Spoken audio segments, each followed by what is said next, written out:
Hello, my name is t.culverflores, and I am a part of the traditional nursing program here at Nebraska Methodist College, and this is my Educated Citizen portfolio. The public health issue that I decided to research is food insecurity in Nebraska. And what I found through my extensive research is that there are increasing numbers of food insecurity in the metro area. Nebraska in 2018 had 237,440 people who were fighting food insecurity. Additionally, Nebraska ranks 16th in the country for households experiencing food insecurity at 12.3% of households. Since COVID-19, there has been a great impact on food accessibility. Not only has become harder to get access to food, but healthy food at that. And there needs to be more of a push to ensure that basic human needs are being met. A big reason why I chose this public health issue is because I grew up in a single parent household where not every meal was guaranteed and not the quality of the food, I should say how nutritious it was also not guaranteed as well. And so I felt inclined to do more research, especially in the Nebraska area and where I plan to work as a nurse. So an educated citizen has 3 pillars. The first pillar I'm going to talk about is being an effective communicator. Nebraska Methodist College defines an effective communicator as one who uses critical thinking to generate, connect, and organize ideas in a written, oral, and nonverbal manner. The first experience that I'm going to talk about is COVID-19 and the effects that it had on nursing school. This experience really kind of forced us all to really embody becoming an effective communicator, because within a matter of weeks, we went from being all in person to being all online. And it was pivotal. It was super, super important to ensure that we were effectively communicating with our instructors, with our peers, with our places of work, to ensure that everyone was on the same page, because things were ever changing. Things were changing on a day-to-day basis, sometimes even an hour-to-hour basis. So ensuring that our communication skills were up to par was super huge during this time. And the lessons learned through this experience was the importance of being adaptable and having effective communication. Those qualities are necessary to have as a future healthcare member, especially during this ever-changing pandemic. And this can be applied to food insecurity, because it's important to acknowledge that the world is ever-changing, and it's also important to be adaptable when communicating and listening to the needs of the community, because that as well is going to be ever-changing. The next experience that I'm going to talk about is the Elder Project.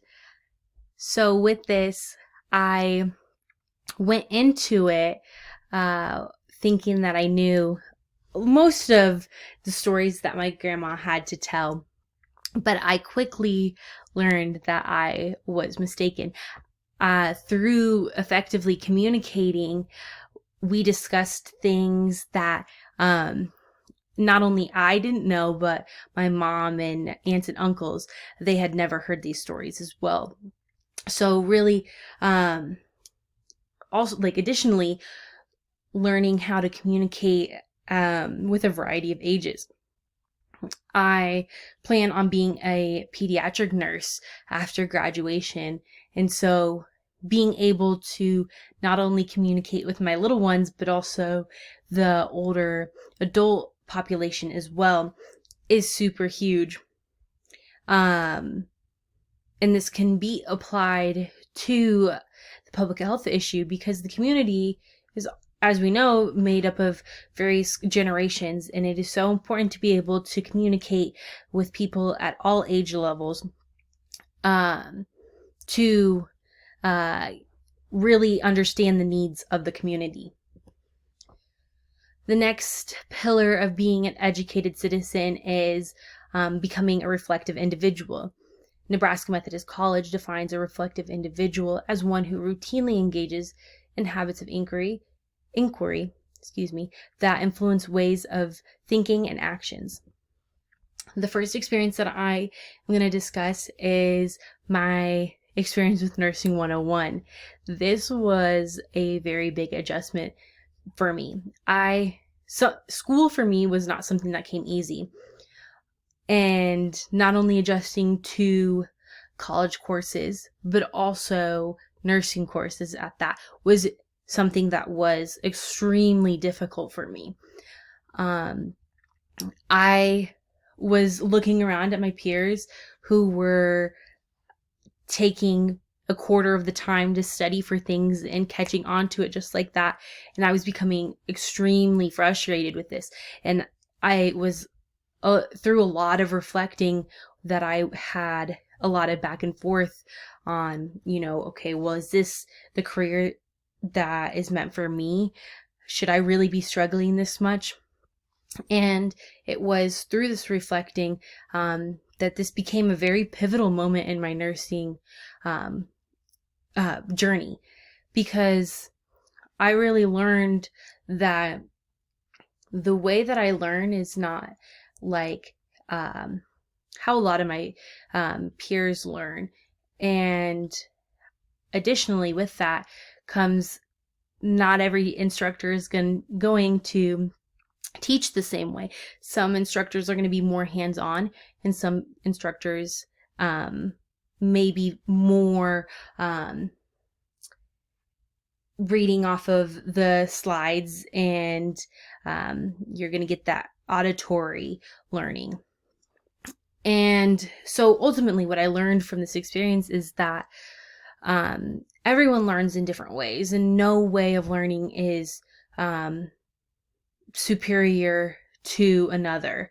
And so this can ultimately be applied to the public health issue, because it is so important to be able to assess the way that patients and the community learn best in order to promote effective teaching.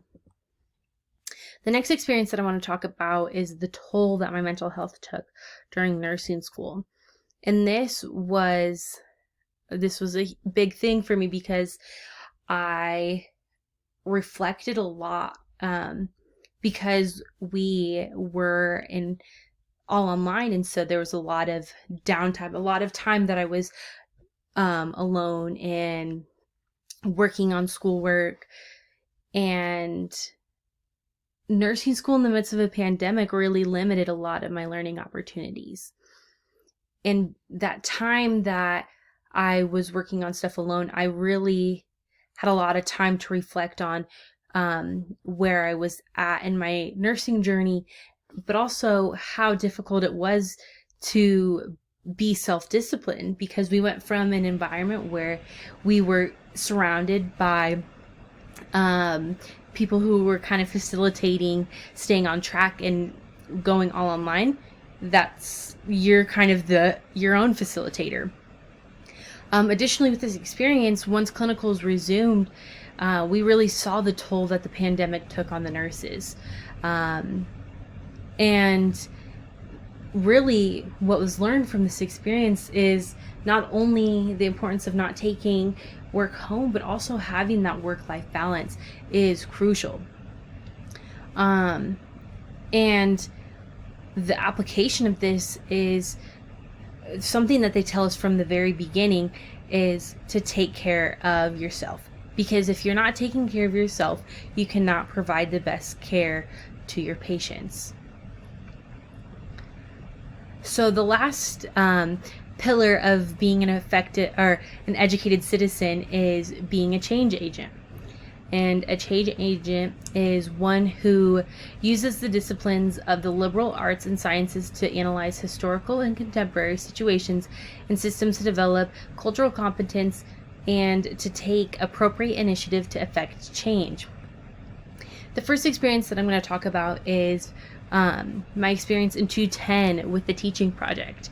This was another pivotal moment in my nursing journey because this was really the first patient that I had that I felt like I really had an impact on, and that I really built an established rapport with them.